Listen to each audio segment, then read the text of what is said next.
Bonjour à tous. Aujourd'hui, nous sommes le mardi 9 décembre 2025 et notre cher ami, notre grand ami, le colonel Larry Wilkerson, est avec nous. Bon retour parmi nous, Larry. Ravi de te voir, Nima. Veuillez vous abonner et cliquer sur le bouton j'aime pour nous aider à toucher davantage de personnes. Et Larry, permettez-moi de commencer par le cas de l'Ukraine. Puis-je commencer par une question? Lula da Silva a-t-il déjà été renversé? Bien, je peux noter cela. Un point contre Marco Rubio.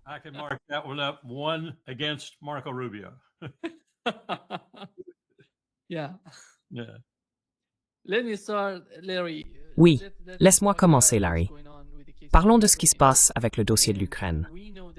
Nous savons qu'il y a eu une réunion au Royaume-Uni. Tu sais, tous ces Européens, enfin, pas tous, ils n'ont pas invité la Pologne à participer à la réunion. Mais nous savons que le Royaume-Uni, l'Allemagne et la France discutaient de la manière de gérer la guerre en Ukraine. Et aujourd'hui, nous avons appris par The Telegraph qu'ils affirment que l'accord de paix sur l'Ukraine proposé par Trump est au bord de l'effondrement.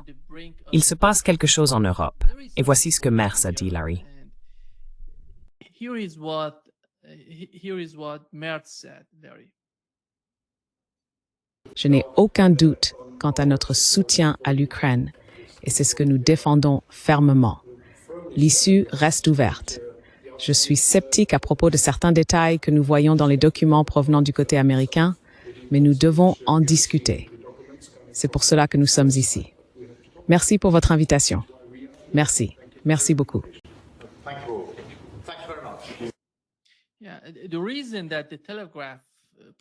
La raison pour laquelle The Telegraph a souligné que tout s'effondre, c'est que Zelensky refuse de céder du territoire à la Russie. Comment voyez-vous la situation des Européens aux côtés de Zelensky?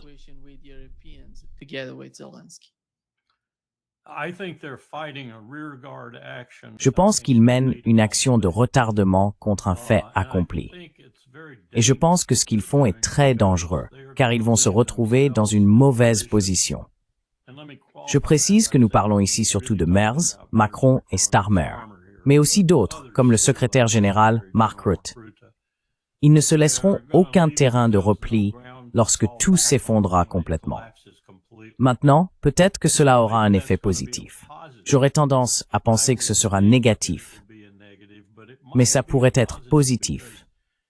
Car si ces personnes quittent la scène encore plus précipitamment que je ne le pense, c'est-à-dire qu'elles sont évincées du pouvoir, officiellement évincées du pouvoir, disons avant ou juste après Noël, alors ce n'aura finalement pas d'importance, car le peuple se sera exprimé d'une manière ou d'une autre, en Allemagne, en France, en Grande-Bretagne et ailleurs aussi, comme l'a fait la Hollande.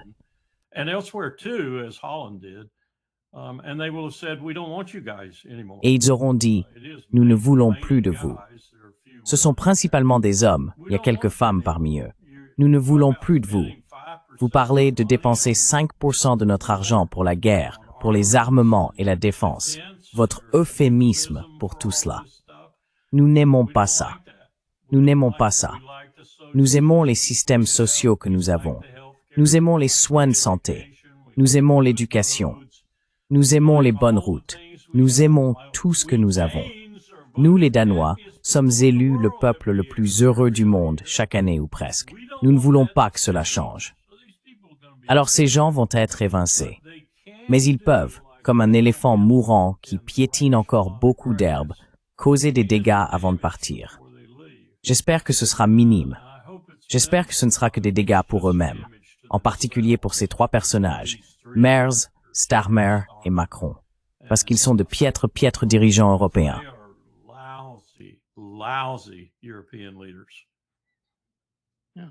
Voici littéralement ce que Donald Trump a dit à propos de sa proposition de paix. Responsable du blocage des progrès, ou que se passe-t-il là-bas? Eh bien, il doit lire la proposition. Il ne l'avait pas vraiment lue encore. La version la plus récente, en date d'hier. Peut-être qu'il l'a lue pendant la nuit. Ce serait bien qu'il la lise.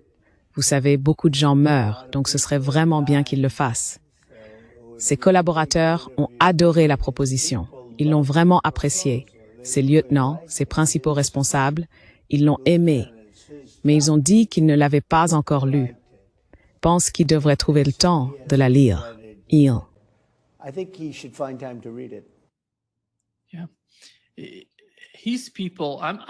Ces gens-là, je ne sais pas qui. Voici l'homme, Nima. Je suis désolé d'interrompre, mais je dois le dire. C'est l'homme qui, le 3 décembre, en réponse à une question de la presse, a déclaré « Bien sûr, nous vous montrerons cette vidéo de l'attaque du 2 septembre. Oui, nous vous la montrerons. » Et puis 5 jours plus tard, un autre journaliste a dit « Où est la vidéo? Nous ne l'avons pas vue. Vous aviez dit que vous la montreriez. » Il a répondu « Je n'ai pas fait ça. Vous mentez. C'est qui elle? » Puis s'est tourné vers un de ses collaborateurs et a dit « Débarrassez-vous d'elle. » C'est le même homme. Alors que vaut ce qu'il dit à un moment donné?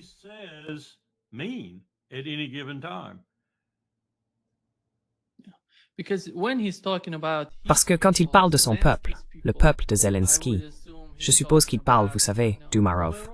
Il parle de Syrski, le chef de l'armée.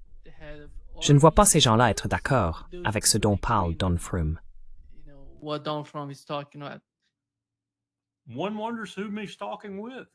On se demande avec qui il parle, et on ne le sait pas, parce qu'il choisit avec qui il discute. Pas Witkoff, ni Marco Rubio, ni qui que ce soit d'autre. Il choisit ses interlocuteurs, et en général, il choisit quelqu'un dont il sait qu'il va entendre quelque chose de favorable. Pas tout le temps, mais la plupart du temps. Parfois, il n'a pas le choix quand il doit parler aux véritables dirigeants. Je ne pense pas qu'il ait envie de parler à Zelensky, en ce moment d'ailleurs. Je suppose qu'il n'a jamais prononcé le nom, mais je pars du principe que la personne dont il parlait, celle qui n'avait pas lu le document, c'était Volodymyr Zelensky, qu'il n'avait pas lu l'accord. Eh bien, je parie qu'il l'a lu. Je parie qu'il l'a jeté par terre après la première page. Mais il n'était pas si... Je ne pense pas qu'il dirige encore les choses. Je crois que le niveau en dessous, celui qui se prépare à le renverser, prend de plus en plus le contrôle, et je ne lui donne plus très longtemps.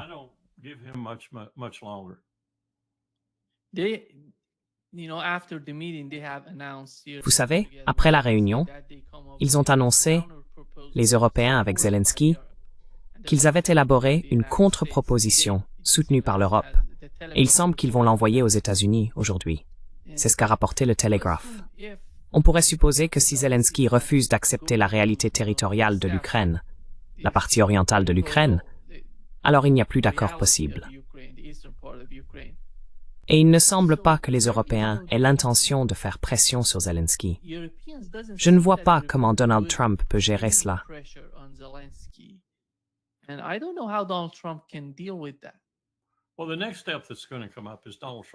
Eh bien, la prochaine étape qui va se présenter, c'est que Donald Trump va ignorer tout le monde.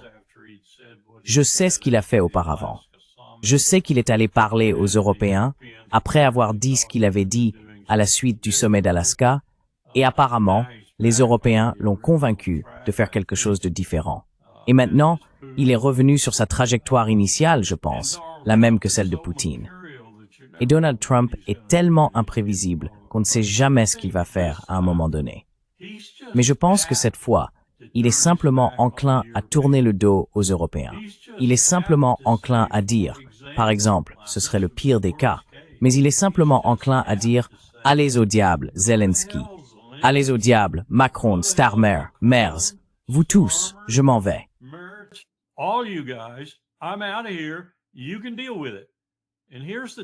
Tu peux t'en occuper.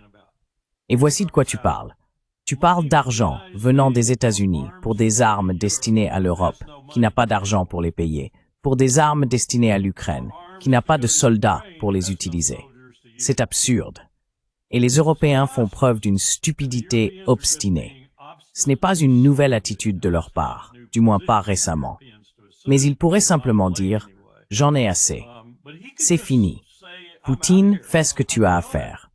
Termine. » Que vont faire les Européens? Déclencher une guerre contre Poutine. Il leur a déjà dit ce que cela signifierait.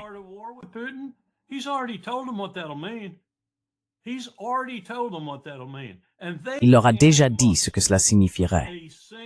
Et ils ne peuvent pas rassembler un seul corps d'armée, pas même un. Poutine en a environ 7 ou 8 sur les lignes de front. Ils ne peuvent pas rassembler les défenses aériennes. Ils ne peuvent pas rassembler les drones. Ils ne peuvent rien rassembler de tout ce dont Poutine dispose désormais en abondance. S'ils commencent une guerre avec lui, ils seront détruits. Et devinez quoi?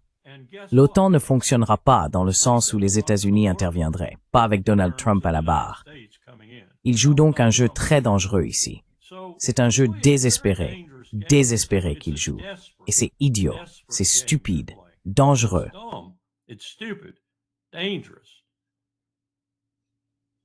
Et d'une certaine manière, la division entre l'Europe et les États-Unis à propos de l'Ukraine a été abordée dans le nouveau document, la stratégie de sécurité nationale de l'administration Trump, Larry. Prends ça, l'Europe. Prends ça. Sauf que ce n'est pas ce que ça paraît. Il faut lire ce texte de très très près. Ce qu'il dit vraiment, c'est que nous allons nous replier sur notre propre hémisphère afin de mieux combattre la Chine.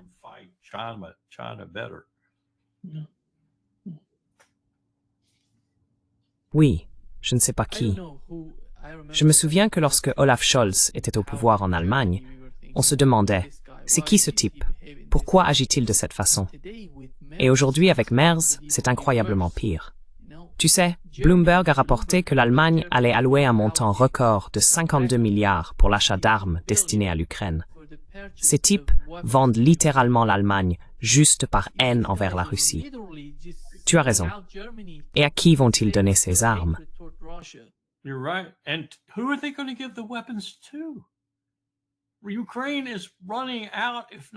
L'Ukraine est à court, voire presque totalement à court, de soldats à qui elle peut donner les armes. Alors à qui vont-ils les donner? C'est insensé. Je veux dire, d'accord Starmer, où sont les légions allemandes que tu vas envoyer en Ukraine? Dieu nous en préserve, si tu les avais et les envoyais. D'accord, la France, où sont les légions que tu vas envoyer en Ukraine? Dieu nous en préserve, si tu les avais et les envoyais aussi. Où sont les légions de qui que ce soit? La Grande-Bretagne. La Grande-Bretagne? La Grande-Bretagne ne peut même pas faire naviguer sa marine. Elle n'a pas assez de marins pour armer ses navires. Ces gens sont des faibles. Ils parlent comme s'ils avaient les États-Unis totalement et entièrement derrière eux. Et j'ai une nouvelle pour eux. Les États-Unis ne sont pas assez puissants non plus, sauf dans un domaine, les armes nucléaires.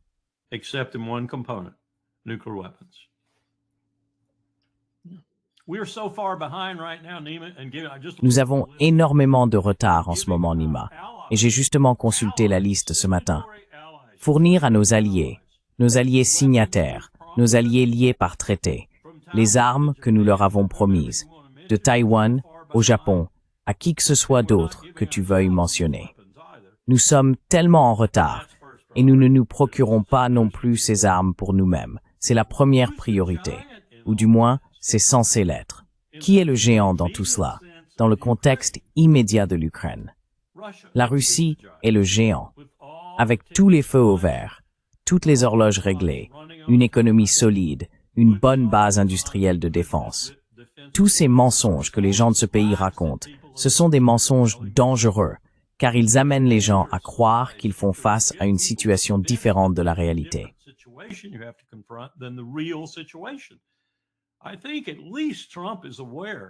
Je pense qu'au moins, Trump est conscient d'une partie de cela, et c'est l'une des raisons pour lesquelles il veut s'en dégager. Notamment, bien sûr, parce que il se souvient de ce que Sergei Lavrov, je crois que c'était lui, a dit à Marco Rubio à Riyad à propos des 300 milliards de dollars perdus chaque année parce que la Russie et les États-Unis n'ont pas de relations économiques solides. Il veut rétablir cela. Il passera au-dessus de leur tête s'il le faut, et il leur marchera sur les pieds, avec des chaussures à crampons s'il le faut, je pense. Et il écraserait Zelensky, sans hésiter.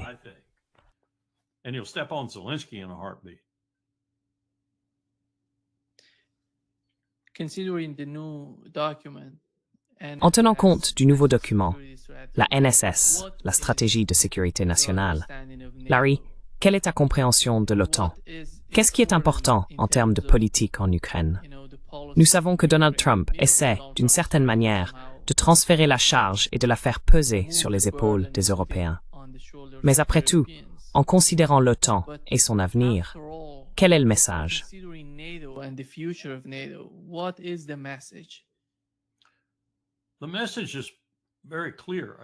Le message est très clair, je pense. C'est que nous allons adopter cette réorientation qui s'adresse davantage à sa base MAGA qu'à quiconque. Tous ceux qui veulent s'y rallier, très bien.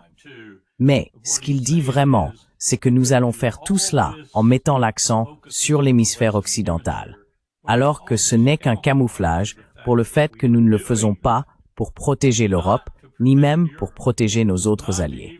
Nous le faisons pour que nos autres alliés puissent se joindre à nous, comme le Japon, la Corée, et ainsi de suite, pour attaquer la Chine, pour s'en prendre à la Chine, pour tenir tête à la Chine, pour inverser la situation qui se déroule en ce moment même, alors que la Chine est en train de tout dominer.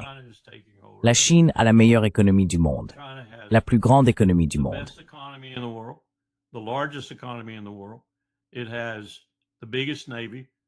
Elle possède la plus grande marine, la plus grande force aérienne, la plus grande armée terrestre. Elle dispose de la base industrielle de défense la plus performante au monde. La Russie est probablement la deuxième plus capable. Et maintenant, elle est au moins nominalement alliée à la Russie. Nous pensons qu'il faut faire quelque chose à ce sujet, et plutôt tôt que tard. La meilleure façon de le faire est, si l'on peut dire, de rentrer à la maison, dans une certaine mesure. Même si, en réalité, ce n'est pas ce que nous faisons. Si l'on regarde les fermetures de bases et d'autres éléments de ce genre, ainsi que les nouvelles bases qui apparaissent sur le sol européen. D'autres choses que nous faisons. Le mur que nous construisons dans le Pacifique, sur la chaîne d'îles que nous avons utilisée pendant la Seconde Guerre mondiale. Tout cela est dirigé contre la Chine.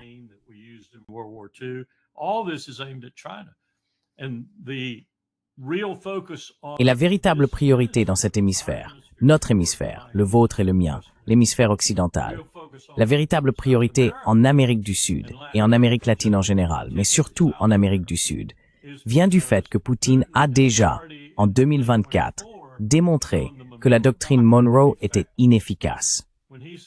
Lorsqu'il a envoyé l'amiral Gorchkov à La Havane, accompagné d'un sous-marin à propulsion nucléaire, et maintenant, avec ce qu'il fait concernant le Venezuela, il nous rend l'appareil. Nous avons menacé son voisinage proche, il menace désormais le nôtre. Il a déjà annulé la doctrine Monroe. Il est en train de la vider encore davantage de son sens avec le Venezuela. C'est pourquoi nous disons qu'il faut revenir chez nous afin d'écarter la Chine avant d'aller les affronter sur leur propre territoire.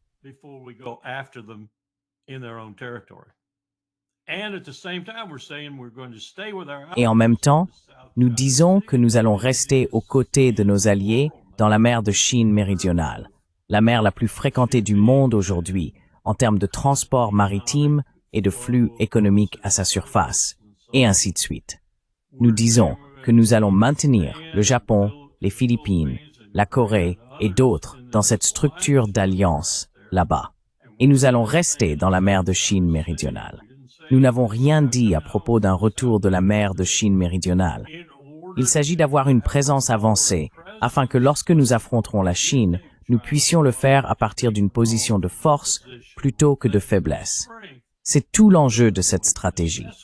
Elle se concentre sur la Chine, avec une attention déguisée pour le public intérieur, sur l'hémisphère occidental. Ce n'est pas le cas, c'est la Chine. Tout tourne autour de la Chine.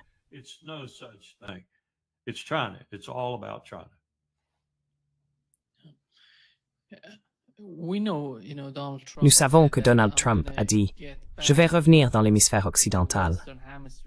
Il parlait d'une manière ou d'une autre de ramener les soldats à la maison, mais il ne semble plus que ce soit la politique actuelle.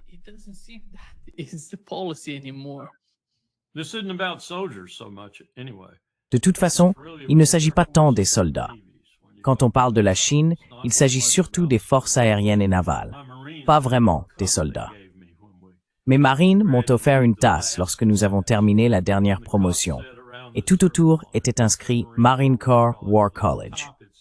En haut, il y avait écrit « Le requin et le tigre ».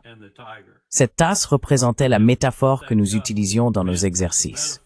Le requin, les États-Unis d'Amérique, la marine et l'aviation, ne peut pas débarquer et n'oserait pas débarquer en Chine.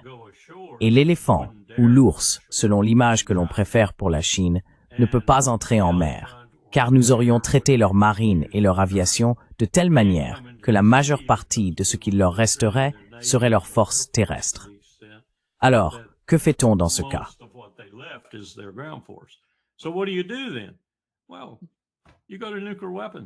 Eh bien, on en vient aux armes nucléaires, parce qu'on ne débarque pas et qu'on n'a pas gagné. On n'a pas gagné. Peut-être qu'on a affaibli leur force aérienne et leur marine, et ils ont aussi considérablement affaibli les nôtres.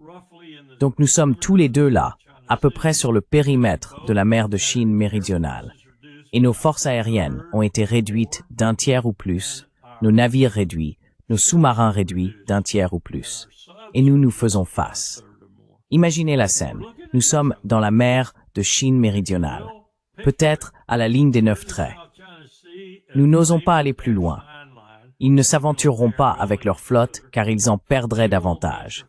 Ils ne s'aventureront pas non plus avec leur aviation au-delà de la ligne des 9 traits. Et donc nous sommes là, à nous regarder.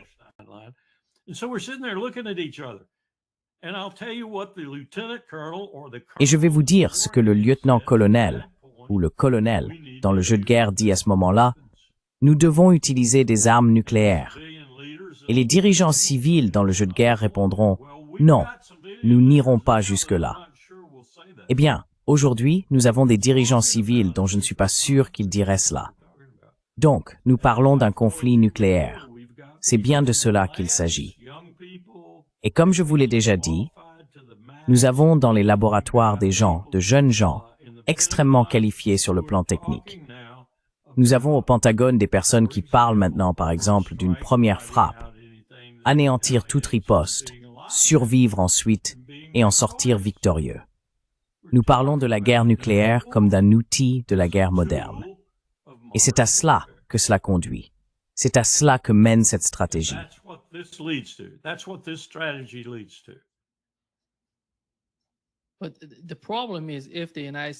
Mais le problème, c'est que si les États-Unis décident de lancer une sorte d'attaque préventive, appelons-la une attaque préventive, et qu'ils le font, aucun de ces pays ne va rester à l'écart et regarder ce qui se passe avec l'autre.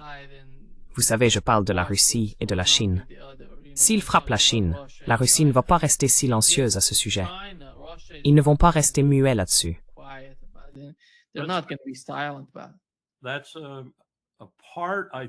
Je pense que cela fait partie du rapprochement de Trump avec Moscou. Essayez de les détacher un peu. Mais lis bien la stratégie. Ce que nous allons faire à la Chine, dans notre propre hémisphère, c'est la faire sortir. C'est ce que nous voulons faire avant tout. Savais-tu que chaque pays d'Amérique du Sud a échangé davantage avec la Chine l'année dernière qu'avec les États-Unis? Exactement. C'est ce qu'ils veulent faire, les faire sortir. C'est la raison pour laquelle Rubio parcourt l'Amérique du Sud pour tenter de recruter des dirigeants. Ils veulent déraciner la Chine jusqu'à la racine de l'hémisphère occidental. Ensuite, ils s'en prendront à eux. Mais cette idée d'être dans l'hémisphère occidental consiste entièrement à combattre la Chine là-bas. Et d'ailleurs, quiconque d'autre voudrait venir prendre notre place. Mais la Chine est la puissance dominante qui agit ainsi.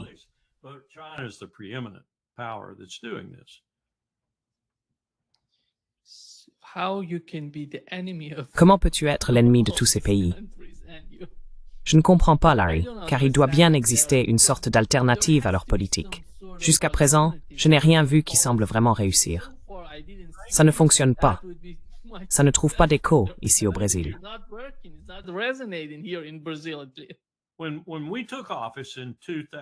Lorsque nous avons pris nos fonctions en 2001, après cette longue période de transition due à l'élection des bulletins perforés, je parle de George W. Bush et de Dick Cheney, le président nous a ordonné, nous, l'équipe de planification politique du département d'État, dirigée par Richard Haass, d'élaborer la nouvelle stratégie de sécurité nationale.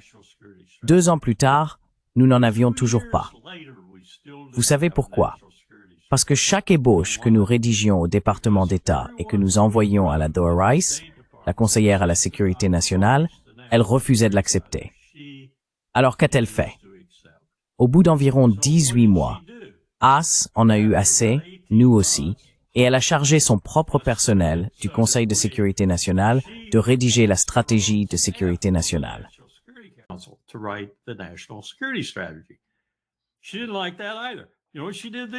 Elle n'a pas aimé ça non plus.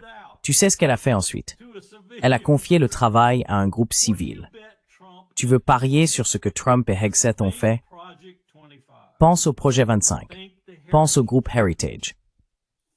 Pense à qui a réellement rédigé cette stratégie de sécurité nationale. Probablement, c'est en tout cas mon hypothèse. Et réfléchis à ce qu'ils disent depuis le début, à ce qu'ils font tant sur le plan intérieur qu'international. Tu verras qu'ils en sont arrivés à la conclusion, et à juste titre, que la menace numéro 1, pas le narcoterrorisme, car le narcoterrorisme n'est pas une menace. La menace pour les États-Unis d'Amérique, c'est la République populaire de Chine. Économiquement, militairement, socialement, culturellement, tu peux tout citer, c'est notre menace.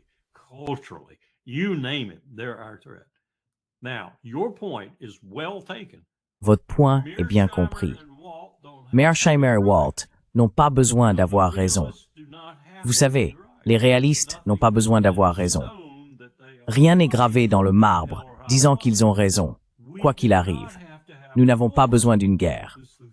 Ce piège de lucidité et tout ce discours sur la puissance montante, la puissance déclinante, qu'elles finiront inévitablement par s'affronter. Peut-être qu'autrefois c'était vaguement vrai, mais avec les armes nucléaires, nous ne voulons pas que ce le soit. Donc oui, il existe un moyen d'éviter cela. Et ce n'est pas de chercher à défier la Chine à chaque fois qu'elle bouge, n'importe où, n'importe quand. La manière d'y parvenir, c'est de s'accommoder. Et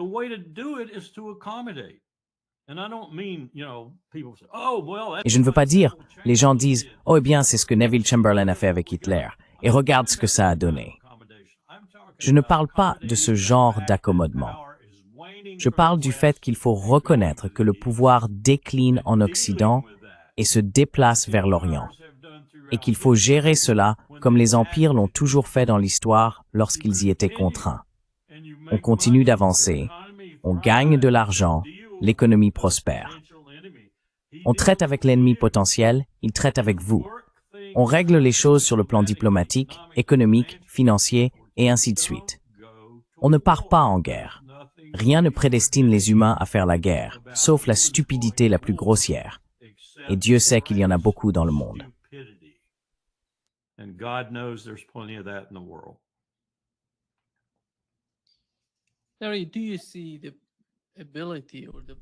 Larry, vois-tu la capacité ou la possibilité pour les États-Unis de jouer un rôle plus coopératif au lieu d'exercer des pressions sur d'autres pays? Parce que c'est ainsi que la Chine agit. Ils cherchent des partenaires, des gens avec qui collaborer. Exactement. Comment cela se passe-t-il? Est-ce que quelqu'un s'inquiète de ce genre d'attitude? Exercer des pressions, par exemple ici au Brésil, en faisant pression sur Lula, qu'est-ce qu'ils vont obtenir? Je ne vois rien de bon sortir de ce genre de politique.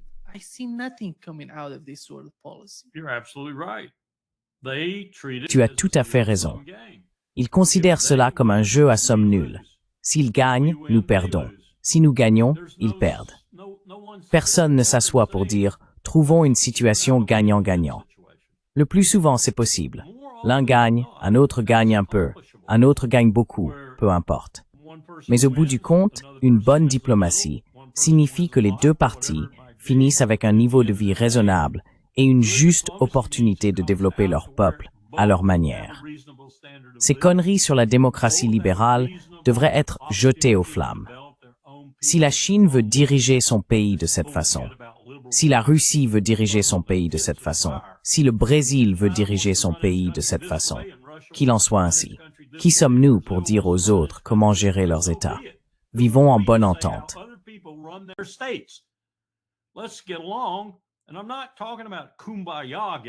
Et je ne parle pas de se tenir la main en chantant Kumbaya. Je parle de concevoir des économies de manière à ce qu'elles se renforcent mutuellement et non qu'elles s'opposent. Mais tout ce que nous semblons capables de concevoir et de faire, c'est la seconde option. Et si un pays a un PIB plus élevé qu'un autre, une parité de pouvoir d'achat supérieure à un autre, qu'il en soit ainsi. Ayons un peu de concurrence et voyons si nous ne pouvons pas rattraper notre retard. La stratégie issue de l'administration Bush disait ceci, Nima, et celle-ci n'en est qu'une continuation avec quelques variantes.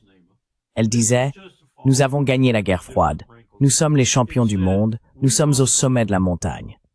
Tout ce qui bouge au pied de la montagne, une souris, un rat, nous allons le tuer, nous allons l'écraser. Nous allons soit le sanctionner, soit utiliser la force militaire contre lui, ou les deux. »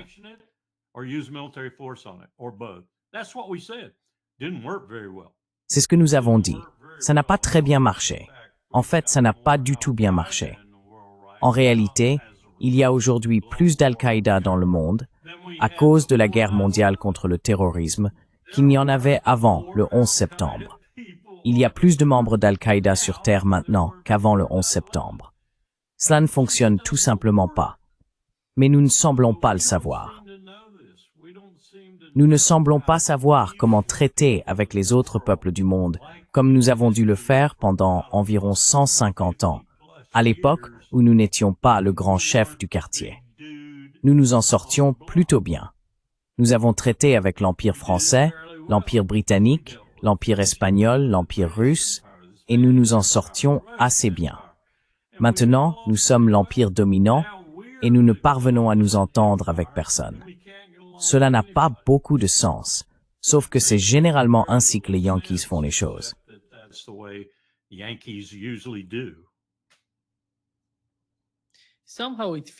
D'une certaine manière, on a l'impression qu'ils s'en fichent. Ils ne considèrent personne comme pertinent en Amérique latine. Regarde ce qu'ils font. C'est vraiment dangereux, Larry, à mon avis. Non, tu as raison. J'en parlais justement avec des gens hier. Nous avons tout ce désordre là-bas à Porto Rico. Nous avons un désordre en Jamaïque.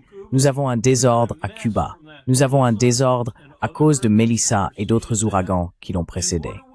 Et que faisons-nous? Nous déployons des troupes à Porto Rico pour menacer le Venezuela.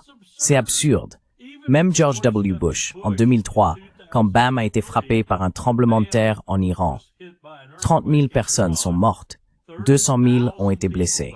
Nous avons envoyé des chiens de recherche, des camions de pompiers, de la nourriture, de l'eau, tout ce que nous pouvions, parce que c'était une catastrophe humanitaire. Nous avons actuellement une mer des Caraïbes remplie de catastrophes humanitaires. À Santiago de Cuba, 15 000 toits ont été arrachés. Personne n'a de maison habitable. C'est incroyable. Et la Jamaïque ne s'en sort pas beaucoup mieux dans certaines régions non plus. Et que faisons-nous? Nous ne savons pas comment vivre dans le monde, Nima. Et dans notre propre hémisphère, nous ne savons pas comment traiter les peuples qui vivent dans notre région.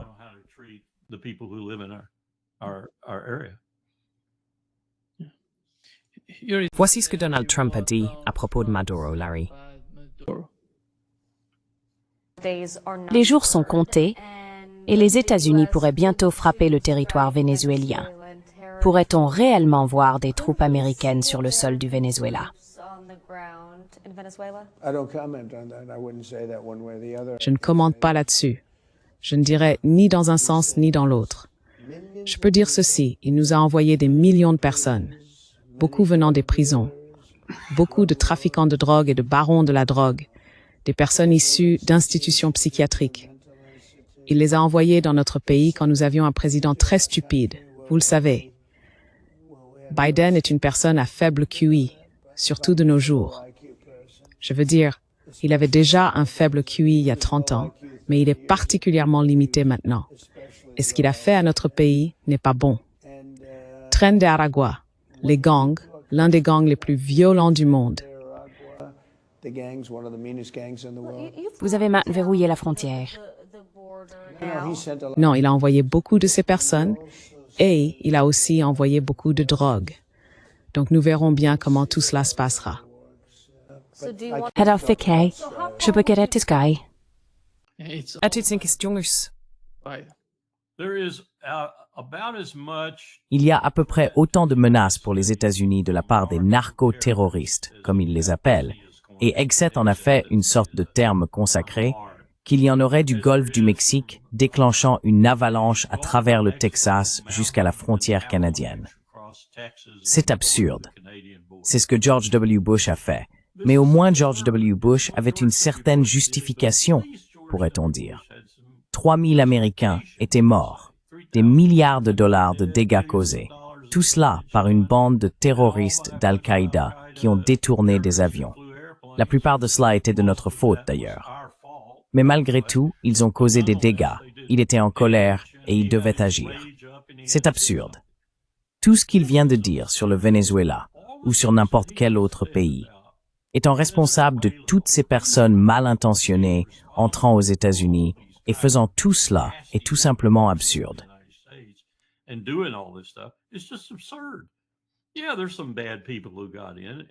Oui, il y a des mauvaises personnes qui sont entrées. MS-13, des choses comme ça, des gangs. Mais si on les mettait tous ensemble et qu'on se demandait, d'accord, quelle menace cela représente-t-il vraiment pour les États-Unis d'Amérique?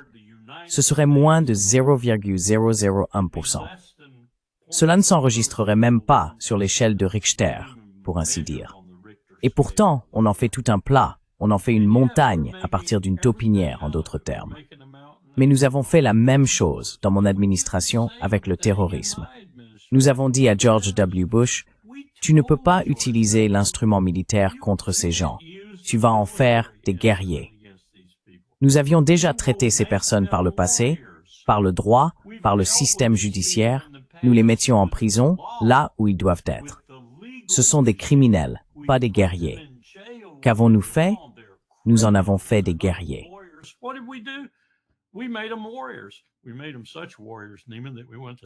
Nous en avons fait de tels guerriers, Nima, que nous sommes allés en Syrie, et nous nous sommes alliés à eux. Nous avons essayé de renverser Assad en les utilisant, eux, l'État islamique, Al-Qaïda, et ainsi de suite.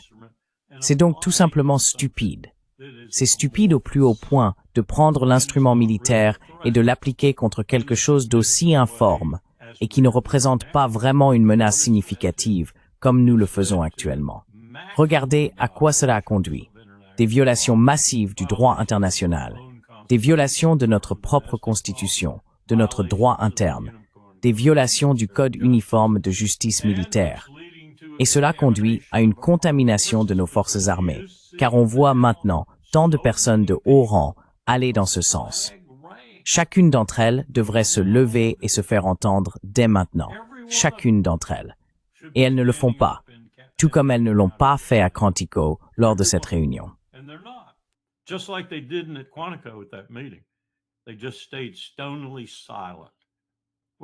Ils sont simplement restés de marbre. Eh bien, un silence glacé n'est pas ce dont nous avons besoin maintenant. Ce dont nous avons besoin, ce sont des gens qui disent « c'est contraire à la loi et je ne le ferai pas, même au prix de mon grade et de mon avenir dans l'armée, si nécessaire. Mais je ne le ferai pas. » En voyez-vous beaucoup faire cela? Il y a un amiral apparemment, un amiral, celui du commandement sud, qui part en décembre. À un moment donné, m'a-t-on dit, en décembre. Et on m'a dit maintenant clairement que la raison de son départ est ce chaos consistant à tuer des gens en haute mer sans véritable procédure régulière. C'est la mort par 1000 coups. Nous tissons notre propre linceul, c'est ce que nous faisons. Et Trump en est le maître tisserand. Et c'est pitoyable, c'est absolument pitoyable, car il est arrivé et a été élu pour être exactement l'inverse. Et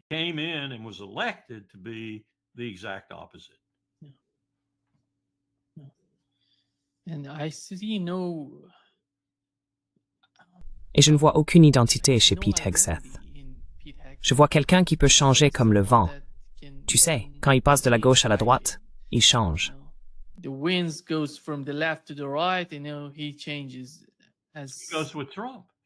Il va avec Trump. Il va avec Trump. Si vous regardez les deux principaux membres du cabinet, Rubio d'un côté et Hegseth de l'autre, ce sont les deux principaux ministres dans la hiérarchie américaine. Le secrétaire d'État a la première préséance, le secrétaire à la Défense la seconde, et le secrétaire à la Défense porte également la responsabilité d'exécuter les volontés du président en tant que commandant en chef. Il fait donc pleinement partie de la chaîne de commandement militaire. Si vous regardez ces deux personnes, ce que vous voyez en ce moment, d'un côté, c'est un néoconservateur dont Trump a très peur et qu'il souhaite neutraliser s'il le peut.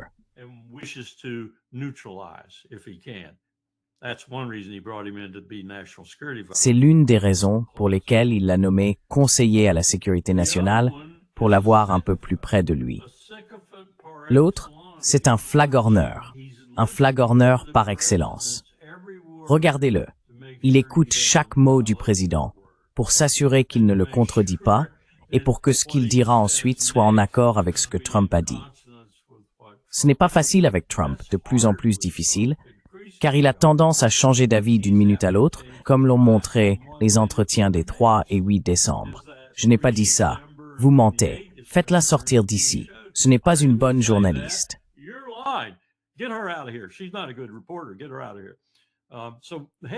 Faites-la sortir d'ici. Donc Hegseth doit suivre le rythme. Et il n'a pas beaucoup de capacité mentale pour l'y aider. Ce que nous avons en substance aujourd'hui, Nima, c'est peut-être au mieux un capitaine, ou plutôt un sous-lieutenant, à la tête du plus grand établissement militaire, en termes d'argent, sur la surface de la Terre. Vous savez, il vise maintenant un budget d'1 billion de dollars. $1 billion qu'il cherche à obtenir pour cet établissement. Le Congrès a même ajouté des fonds supplémentaires à ce que l'administration Trump avait demandé. Ils y ont ajouté quelques milliards aussi. L'actuel NDAA fait plus de 3000 pages.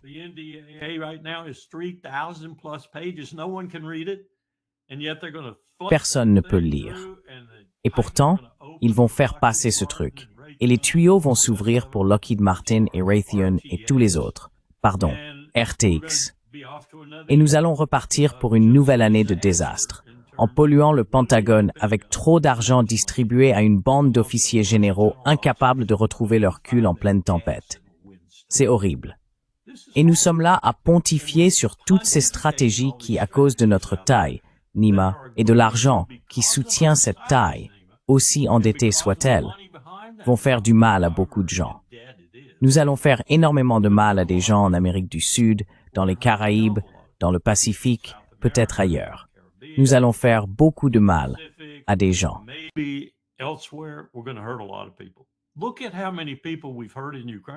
Regardez combien de personnes nous avons blessées en Ukraine. Ça n'avait pas besoin d'arriver en Ukraine. Et je ne blâme pas Poutine. Je ne blâme pas Poutine. Il a une patience que Job lui-même n'aurait pas eue. Il est resté patient pendant des années alors que nous recommencions encore et encore. Et puis lorsqu'il a vu, après 2014, que nous utilisions à nouveau ces excuses pour réarmer, réentraîner et armer l'Ukraine, il a abandonné et a lancé cette opération militaire spéciale, qu'il décrit maintenant, tout à fait correctement, comme n'étant pas une guerre. Bien sûr, on ne peut pas dire cela aux gens qui meurent. Mais ce n'est pas une guerre au sens clausewitzien du terme. C'est une petite opération destinée à s'assurer que son étranger proche ne soit pas menacé par les États-Unis d'Amérique et secondairement par l'OTAN. C'est tout ce qu'il fait.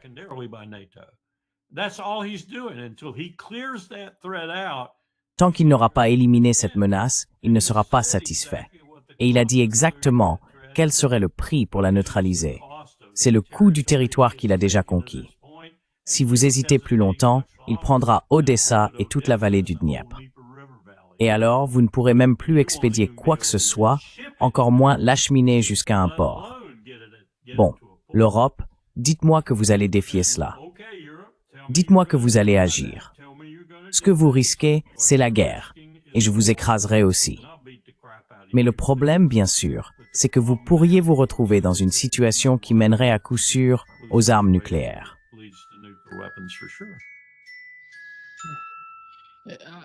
Larry,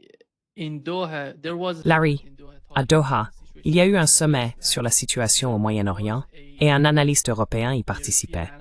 Je ne sais pas si tu as vu le panel où Trita Parsi discutait avec, j'en ai vu une partie, oui. Zarif est la dame d'Europe, si je ne me trompe pas, elle était italienne. Ouais, Tu as raison. je ne me souviens plus de son nom, mais je pense que tu as raison.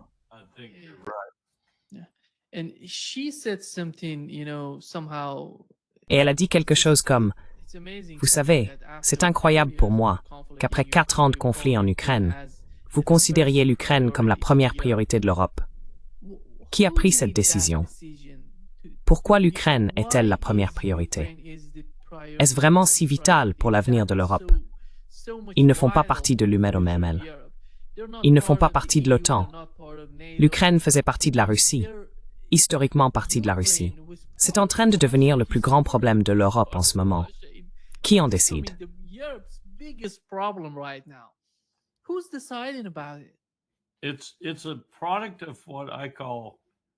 C'est le produit de ce que j'appelle l'hubris, et aussi le fait de se duper soi-même. Ce que je veux dire par là, c'est que les Européens en étaient arrivés à un point où ils étaient tellement habitués à, pour le dire crûment, téter le sein des États-Unis, qu'ils pensaient que tout ce qui relevait de cette relation était possible. Tout à coup, ils ont été mis au défi et freinés. Et en même temps, ils se sont retrouvés avec un président qui se sentait vraiment investi en Ukraine, Joe Biden. Les gens autour de lui, je pense à Blinken et Sullivan, étaient plus responsables que Biden, car je crois que Biden n'était plus vraiment aux commandes ces dernières années. Mais quelle que soit la dynamique entre les personnes impliquées, ils pensaient qu'ensemble, ils pouvaient s'occuper d'une Russie que... Et voilà le point crucial. Leurs services de renseignement et leur armée décrivaient comme un tigre de papier, pour reprendre l'expression que Poutine trouvait si intéressante.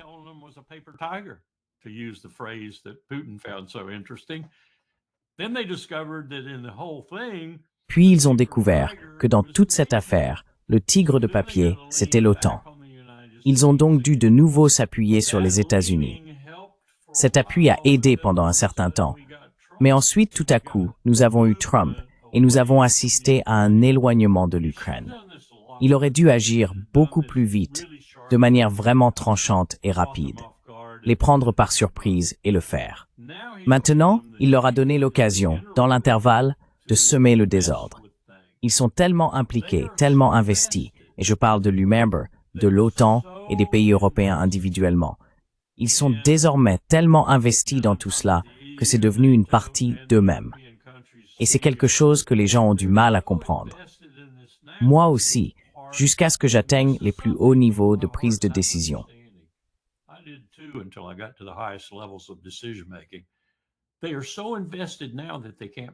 Ils sont tellement investis maintenant qu'ils ne peuvent plus reculer. Ils ne peuvent pas reculer. Il faut s'en débarrasser tous parce qu'ils sont tellement investis dans l'échec que tout ce qu'ils peuvent faire, politiquement et autrement, c'est renforcer cet échec. Peu importe qu'ils voient le train foncer droit sur eux, ils continuent d'avancer. Merz en est un parfait exemple. Il vient de BlackRock. Oh, il pense à l'avenir. L'avenir vu à travers le prisme de BlackRock. Et cet avenir, tel qu'il l'imaginait pour l'Allemagne, devait probablement l'élever bien au-dessus de sa situation actuelle. Il voit tout cela s'envoler, et donc il est désespéré. Macron est désespéré. Toute la réputation de Macron est en lambeaux.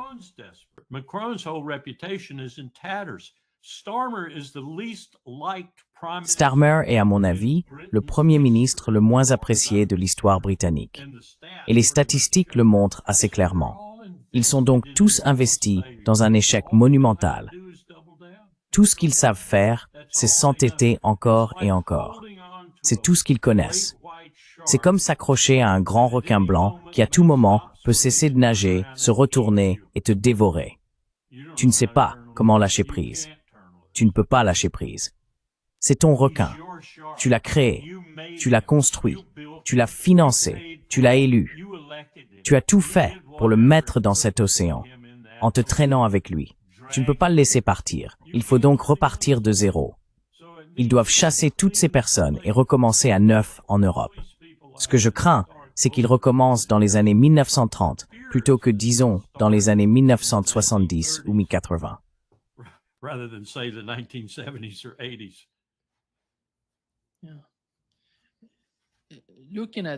En regardant le sommet de Doha au Qatar, on peut voir un nouveau Moyen-Orient là-bas, une nouvelle Asie occidentale.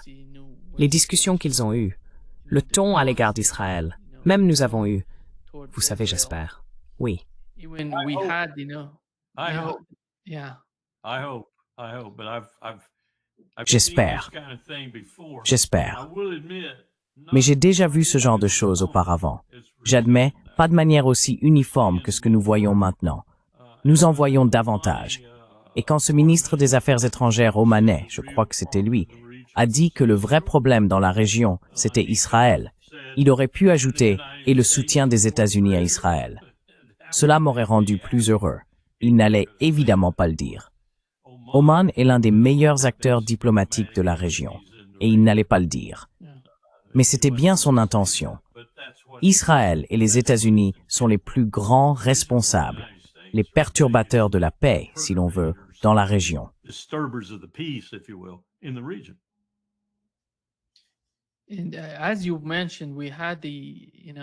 Et comme vous l'avez mentionné, nous avons eu l'ancien chef des services de renseignement saoudiens, Turki Al-Faisal, qui disait que ce type avait toujours été le pire en ce qui concerne l'Iran. Il n'a jamais parlé positivement de l'Iran. Maintenant, il dit que l'ennemi, c'est Israël, pas l'Iran.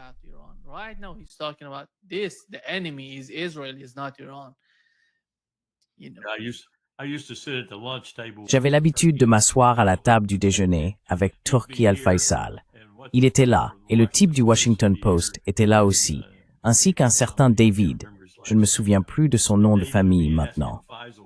David posait des questions à Faisal par-dessus mon assiette, et Faisal lui répondait. Et je me disais à ce moment-là que j'étais assis à côté, à ma droite, de probablement l'un des hommes les plus impitoyables du monde, et à ma gauche, d'un idiot. Je n'aurais pas dû être à ce déjeuner. Mais Faisal était, eh bien, vous savez, un Saoudien typique. Je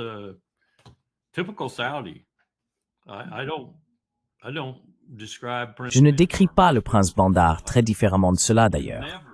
On ne savait jamais, si Bandar ou Faisal était votre ennemi juré, prêt à vous trancher la gorge un lundi matin, ou s'il était honnête et franc avec vous au sujet des renseignements qu'il transmettait. Et tu dis qu'il a changé maintenant, qu'il est favorable à une sorte de rapprochement avec l'Iran.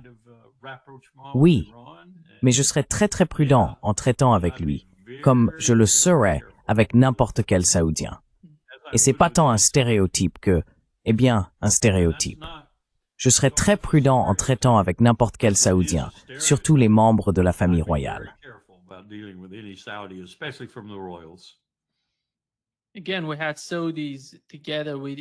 Encore une fois, nous avons vu les Saoudiens avec les Iraniens, le ministre iranien des Affaires étrangères et les Chinois se réunir pour envisager ce rapprochement entre l'Arabie saoudite et l'Iran.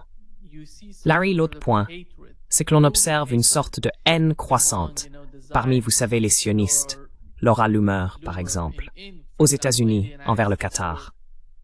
Quelle est la menace qu'ils perçoivent venant du Qatar et de ce mouvement, quel qu'il soit? Je ne vois pas comment le Qatar peut représenter une menace pour ces gens, ou comment il pourrait changer la donne contre Israël. Mais il se passe quelque chose.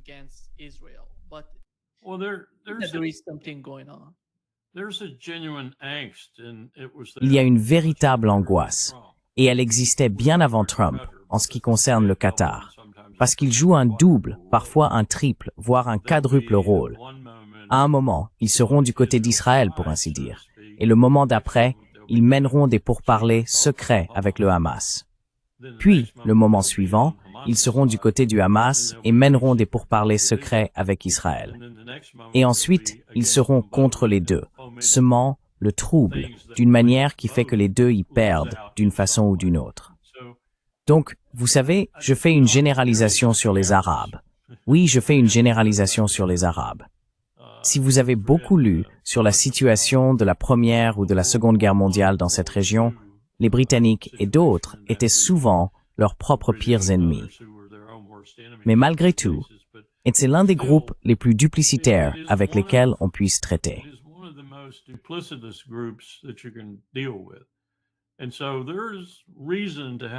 Il y a donc des raisons pour les États-Unis et pour certains de leurs diplomates, soldats, marines et autres, d'éprouver une certaine inquiétude à l'égard du Qatar et de tous ces pays.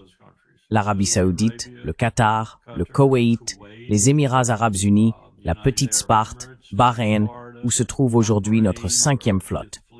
Je trouve incroyable que nous nous soyons intégrés à cet environnement de manière aussi complète, alors que pendant des années, les premières années de mon service militaire, nous le tenions à distance. Il n'était pas question de nous rapprocher de ces gens-là. Puis les Saoudiens se sont en quelque sorte insinués, grâce à leur argent, aux armes qu'ils achetaient et à tout le reste. Nous avons observé cela avec une certaine inquiétude, et nous parlions souvent des officiers militaires qui avaient effectué plus d'une mission en Arabie Saoudite.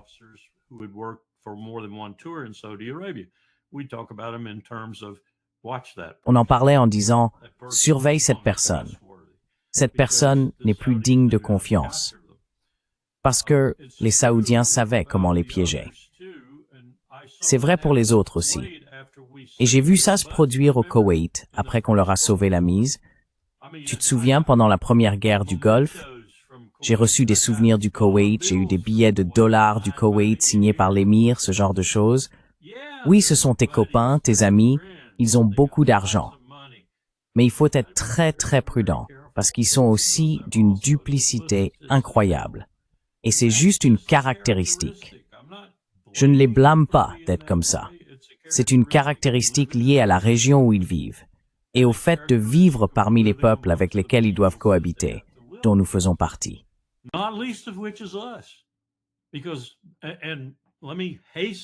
Et permettez-moi d'ajouter rapidement l'Empire britannique.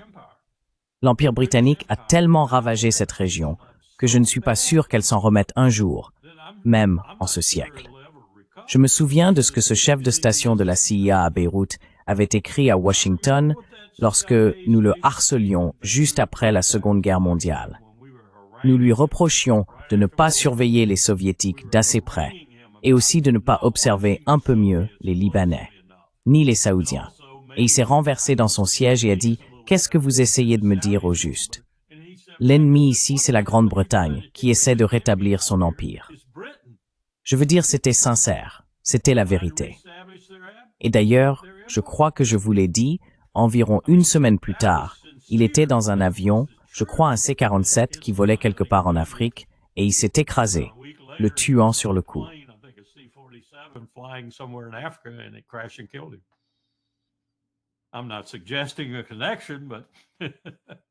Je ne suggère pas qu'il y ait un lien. Mais, Larry, Israël recrute des pasteurs américains pour influencer les jeunes aux États-Unis. Ils ont commencé avec environ 1 millier de pasteurs chrétiens, et ils veulent remodeler l'opinion publique ici. Et ils savent exactement à qui s'adresser.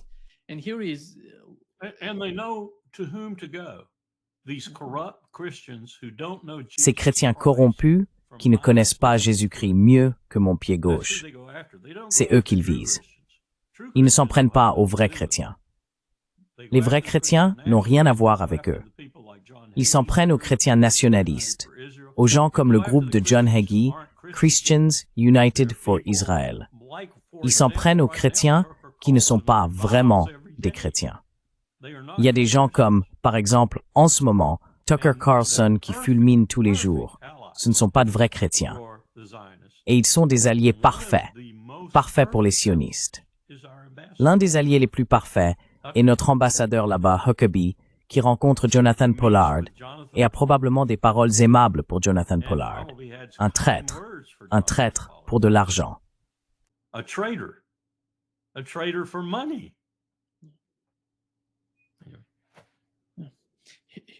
Voici Race Asmori sur le... Notre moment. La question est de savoir si nous serons à la hauteur. Et je peux vous dire, en quittant cette salle il y a quelques minutes, que nous serons à la hauteur.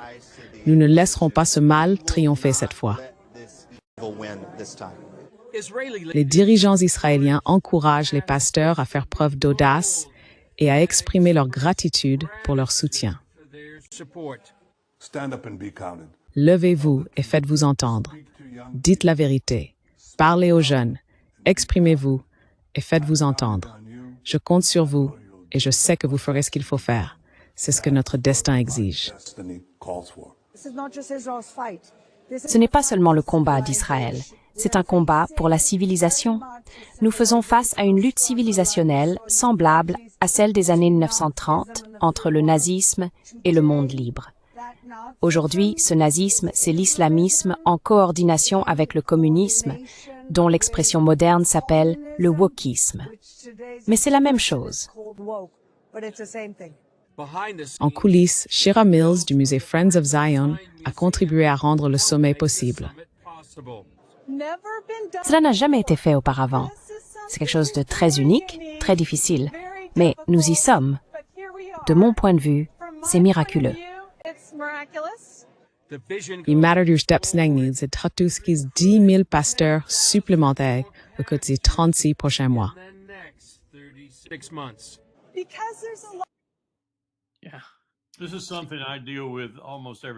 C'est quelque chose auquel je suis confronté presque tous les jours en tant que membre du conseil consultatif de la Military Religious Freedom Foundation. Vous ne croiriez pas les choses que nous recevons, les choses que nous devons examiner et les plaintes que nous recevons de la part de milliers de membres des forces armées américaines dans toutes les branches, y compris les services de santé et la marine marchande, à propos de l'attitude de ces gens à leur égard dans les forces armées. Ce sont des personnes toxiques. Ce sont des gens qui portent Jésus sur leur front. Mais ce n'est pas le Jésus de la croix ou du sermon sur la montagne. C'est le Jésus qu'ils ont fabriqué à partir de l'Ancien Testament, comme Ted Cruz avec Tucker Carlson. Pour eux, Jésus est un guerrier avec une épée enflammée ou un AR-15, et il veut tuer toutes les personnes qu'elle vient décrire comme les ennemis du monde.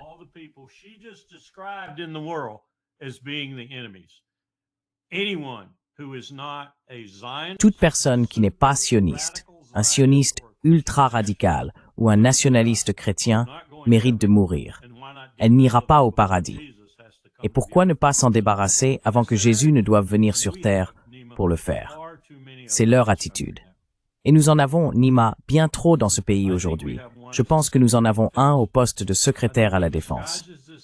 Je pense qu'il dissimule assez bien cet aspect de sa personnalité tant qu'il est secrétaire à la Défense.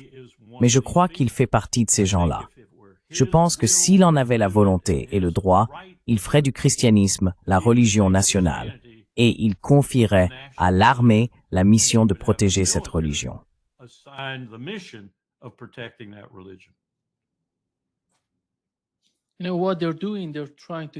Tu sais, ce qu'ils font, c'est essayer de cibler les musulmans en même temps que les socialistes, qu'ils appellent des communistes, et d'une certaine manière, pratiquer une sorte de chirurgie au sein de la société, en retranchant une partie. Mais leur public, Larry, c'est le mouvement MAGA.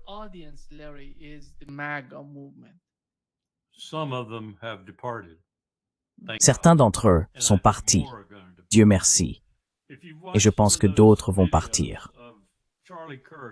Si vous avez regardé certaines de ces vidéos de Charlie Kirk, il faut lui reconnaître qu'il répond vraiment aux questions sincères de son public et qu'il s'efforce d'y faire face, parfois très embarrassé, lorsqu'il n'arrive pas à convaincre son interlocuteur que sa réponse vaut mieux que la question posée. Eh bien, il y avait des gens pour lui dire qu'il n'avait pas de vêtements. Il y avait de jeunes gens qui lui disaient que l'association avec Israël était toxique pour les États-Unis.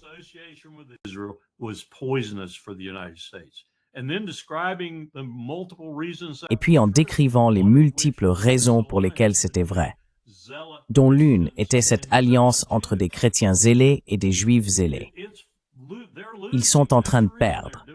C'est la raison pour laquelle ils font cela. Et vous allez en voir beaucoup plus, parce qu'ils perdent, pour la première fois depuis très, très longtemps, voire pour la première fois, la jeunesse de ce pays, en ce qui concerne son affection, son engagement et sa loyauté envers un autre pays que le sien, Israël. Ils les perdent et ils sont désespérés. Ils sont désespérés. Je reçois des courriels tous les jours, des courriels me disant que je devrais faire ceci, que je devrais faire cela, que je devrais aller ici, que je devrais aller là. Probablement une douzaine par jour.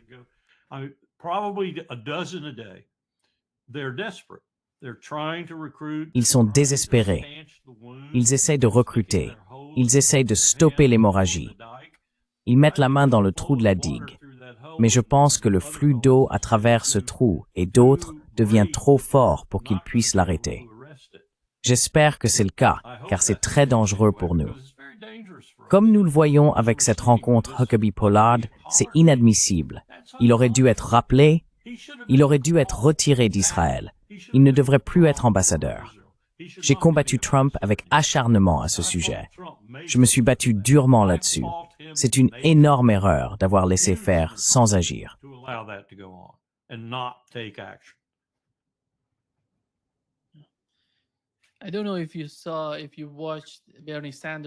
Je ne sais pas si tu as vu, si tu as regardé Bernie Sanders parler de Larry Ellison. Tu sais, il fait partie du grand tableau de ce qui se passe avec les sionistes aux États-Unis. Voici ce qu'il a dit.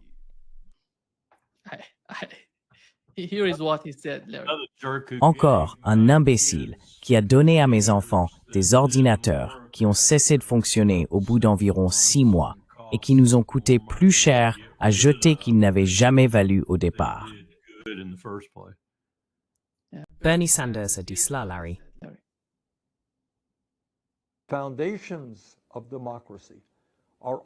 Les fondements de la démocratie sont attaqués ici, aux États-Unis et dans le monde entier. L'intelligence artificielle et la robotique nous aideront-elles à devenir une société plus libre et plus démocratique, ou donneront-elles encore plus de pouvoir aux oligarques qui contrôlent la technologie? L'IA entraînera-t-elle une invasion massive de notre vie privée et de nos libertés civiles? Larry Ellison, la deuxième personne la plus riche du monde, a prédit un état de surveillance alimenté par l'IA où, je cite, « Les citoyens se comporteront au mieux car nous enregistrons et rapportons constamment tout ce qui se passe. » Et bien sûr, c'est le deuxième homme le plus riche du monde, investissant des centaines de milliards dans l'IA. Sommes-nous en train d'atteindre le stade où chaque appel téléphonique que nous passons, chaque courriel et message que nous envoyons, chaque recherche que nous effectuons sur Internet seront accessibles aux propriétaires de l'IA? Et si c'est le cas, comment maintenir une démocratie dans de telles conditions? Comment protéger notre vie privée? Oui, toutes de très bonnes questions, très actuelles, très importantes, qui suggèrent à juste titre, je pense, le danger dans lequel nous nous trouvons. Oui.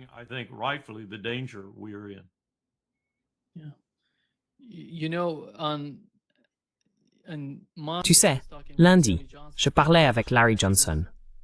Il a mentionné qu'il avait discuté avec Grok et avec DeepSeek, ces deux moteurs d'IA. Il parlait de la guerre en Ukraine et de la situation au Moyen-Orient. Il a dit qu'ils étaient totalement biaisés, qu'ils essayaient de remodeler et de réorganiser tout. Ils veulent, tu sais, t'injecter quelque chose qui change tes convictions.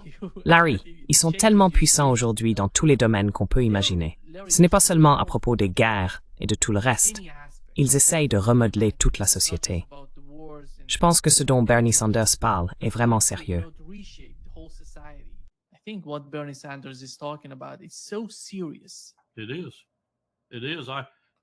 C'est vrai.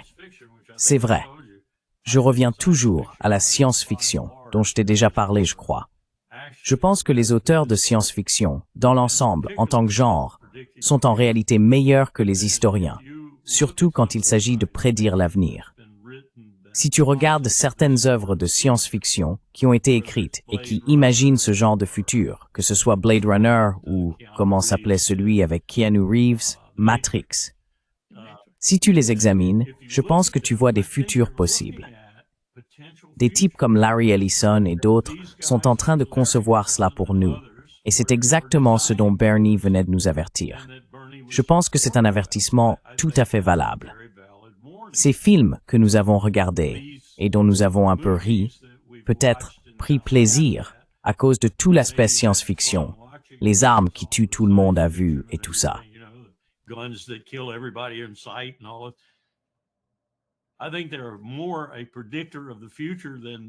Je pense qu'ils sont davantage des prédicteurs de l'avenir que peut-être les historiens qui observent cet avenir en essayant de rester calmes et posés. Les dimensions de ce qui pourrait changer au cours des 70 prochaines années, disons d'ici la fin de ce siècle, sans même parler du changement climatique, sont tout à fait stupéfiantes quand on y réfléchit. J'ai vu un rapport aujourd'hui. En fait, c'était un indice montrant exactement ce qui s'est passé entre le début de la série des COP, les réunions mondiales sur le climat, et aujourd'hui, et où nous en sommes en termes de probablement 83 à 84% des climatologues et autres scientifiques concernés, selon leur échelle de danger imminent.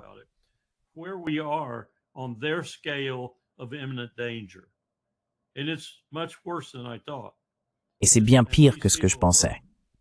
Il y a des gens qui pourraient en parler en détail. Tout cela est en quelque sorte englobé dans un indice qui nous dit qu'il ne nous reste plus beaucoup de temps. Vraiment pas. Et la situation va devenir très grave. Elle va devenir si grave que nous aurons du mal à vivre sur cette planète. Ensuite, on ajoute cela à l'équation et on se demande, d'accord, comment ces milliardaires, comme Ellison, Musk, Thiel et d'autres, vont-ils affronter cela? Parce que certains de ces types vont encore avoir leur fortune en vieillissant, essayant d'allonger leur vie encore davantage pendant cette période.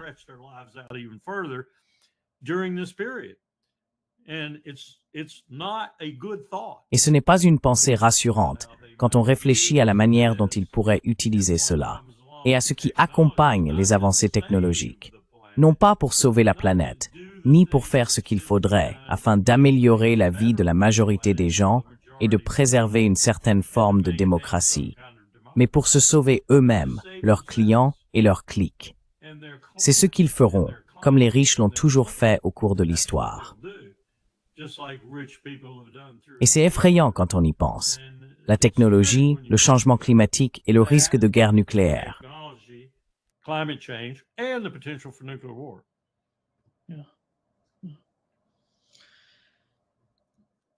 Merci beaucoup, Larry, d'être avec nous aujourd'hui.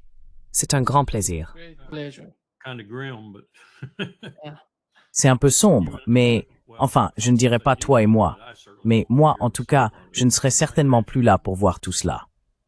Mes petits-enfants, eux, le verront. Et l'une de mes petites filles, qui a actuellement un emploi et gagne bien sa vie juste après l'université, m'a dit l'autre jour qu'elle s'inquiétait de perdre son travail parce que l'IA prend le contrôle de presque tous les aspects de celui-ci. Voilà, c'est là, dans ma propre famille. Cela les touche déjà. Et je ne peux pas encore affirmer que l'IA produit un meilleur résultat, mais elle le fait plus vite et à moindre coût, tu sais, que les humains impliqués. Alors, je ne sais pas.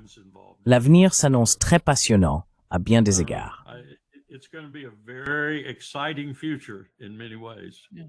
Ouais, un défi. Ouais, ton fils grandira dedans. Ouais. Oui, merci, Larry. Prends soin de toi. Décidé. On se voit vendredi. Oui. Peut-être qu'on pourra parler de quelque chose de sympa vendredi. Oui. Oh, bien sûr. Il y a quelque chose de bien. Prends soin de toi.